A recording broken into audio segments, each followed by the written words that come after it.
মানুষ ব্লকগুলিতে এক ব্লক থেকে আরেক ব্লকে নৌকায় যেতে পারবে, এটা একটা অন্যরকম একটা ফিলিংস।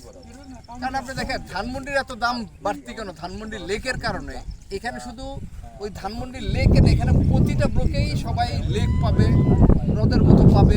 এই জিনিস দিয়ে আসলে একটা অন্যরকম একটা ফিলিং, যে ঢাকার ভিতরে এইরকম একটা জায়গা পাওয়া, আসলে এত বড় একটা জায়গা ৯,৫০০ বিঘা ওয়েস্টার্ন ভ্যালিতে নিয়েছে, এত সুন্দর একটা জায়গা ঢাকার ভিতরে পাওয়া আসলে খুবই দুরূহ একটা ব্যাপার। আরেকটা জিনিস হচ্ছে যে এক সময় দেখা যাবে এটার চারিপাশে ১৭টা ইউনিভার্সিটি, একটা বড় একটা ব্যাপার, হাসপাতাল, বড় বড় হাসপাতালগুলি, প্লাস এইটার ভিতরে যে প্ল্যানগুলি দেখলাম, আসলে দেখে যে কেউ আসলে এখানে আসলে বর্তমান যে প্রোগ্রেস দেখে আসলে খুবই উৎফুল্ল হবে যে এত সুন্দর একটা জায়গা আমরা ঢাকার ভিতরে থেকেও অনেকে জানি না।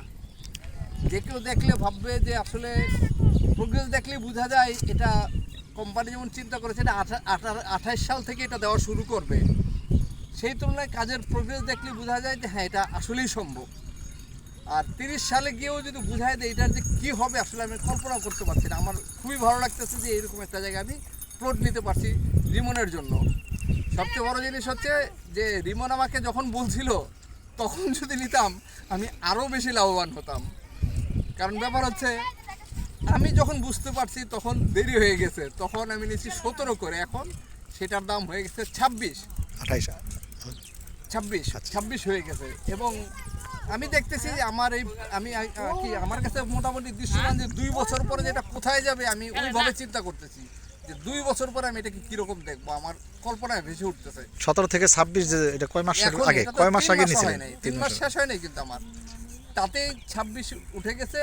এবং সেটা আসলে রিয়েল যে কেন উঠছে, এইরকম দৃশ্যমান হলে উঠবে, এটা অত্যন্ত স্বাভাবিক। খুবই ভালো লাগছে। ধন্যবাদ রিমনকে, ধন্যবাদ পুষ্পধারাকে, ধন্যবাদ। আর সাথে সাথে মুস্তাফিজ ভাইকে ধন্যবাদ না দিয়ে পারছি না। আমার অনেক কোশ্চেন ছিল, না নেওয়ার জন্য যা যা বলার সবই আমার ইয়াতে ছিল, কারণ আমি আগে থেকে এই জিনিসগুলোর খুব একটা পছন্দ করতাম না। বাট এখানে নেওয়ার পরে আমার কাছে মনে হয়েছে মুস্তাফিজ ভাই ইজ এ রিয়েল গুরু, যিনি আমাকে এটাতে একেবারে সমস্ত কোশ্চেনের উত্তর উনি একটা গল্প দিয়ে আমাকে দিয়ে দিছিল।